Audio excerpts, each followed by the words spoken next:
All right, this afternoon at South by Southwest, you can check out the world premiere of Luv Ya, Bum, a new documentary about legendary Houston Oilers coach Bum Phillips and the Luv Ya Blue Oilers.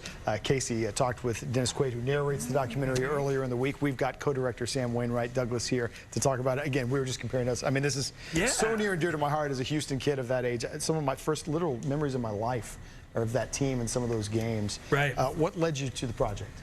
Well, similar experience. I grew up in Houston too. I remember being 4 or 5 years old when the Luv Ya Blue years were happening, 78, 79, 80.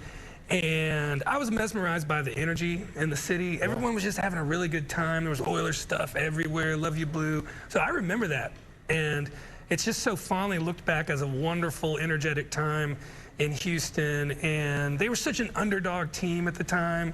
They were the worst in the NFL when Bum Phillips came in. And then they, went to the Super Bowl almost 3 times. It was a crazy time in Houston. Obviously, we too young to understand that, but oil was doing well. Urban Cowboy was the movie, and it was happening time to be. I would have loved to have been a little bit older and been hanging out in Houston back then. Yeah, there was this period where Houston was sort of in the cultural zeitgeist. Yeah, it really was. And so, obviously, people who love sports know that the Oilers basically are no longer with us. They're the Tennessee Titans, and things go on. But how do you take that snapshot of that time period of the Oilers franchise and kind of talk about what came after? Because I know you talked to a bunch of people beyond just the late 70s and early 80s. Yeah, for sure, for sure. A lot of the players from the Oilers back then are interviewed in the film, and there's people like Terry Bradshaw, Mean Joe Green, Peyton Manning, J.J. Watts in there.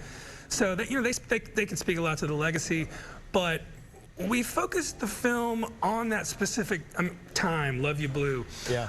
We don't really get into what's after that. We follow the rest of Bum's trajectory. Yeah.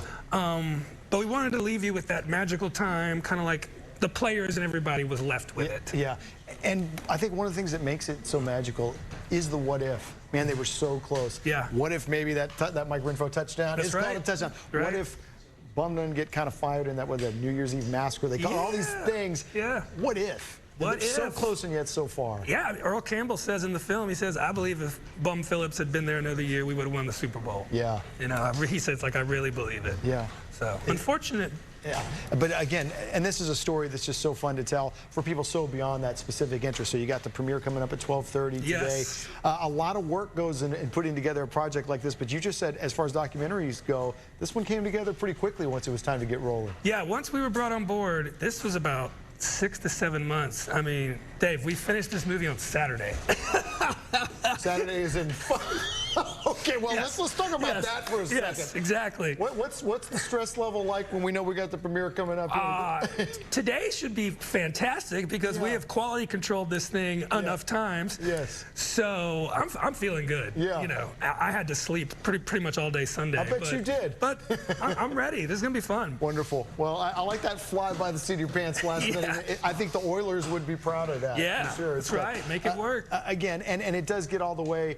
Just kind of one little interesting note. It does go all the way to J.J. Watt and people who kind of weighed into this. What perspective did he offer on these events that 10 years before he was born? Yeah, so when he got to Houston, he was sort of learning the history of football in Houston and learned about Luv Ya Blue and that whole period and those players and Bum. And he thought it was an amazing tradition to be a part of. Yeah.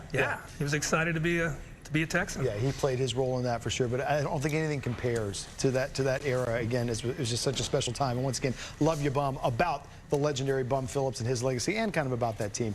Screening today at 12:30 and 1:55, and then again, as time goes on, that film will be out in other places, and I sure look forward to seeing it. Sam Wainwright, Douglas, thank you so much. Yeah, so good to talk to you always about so many projects.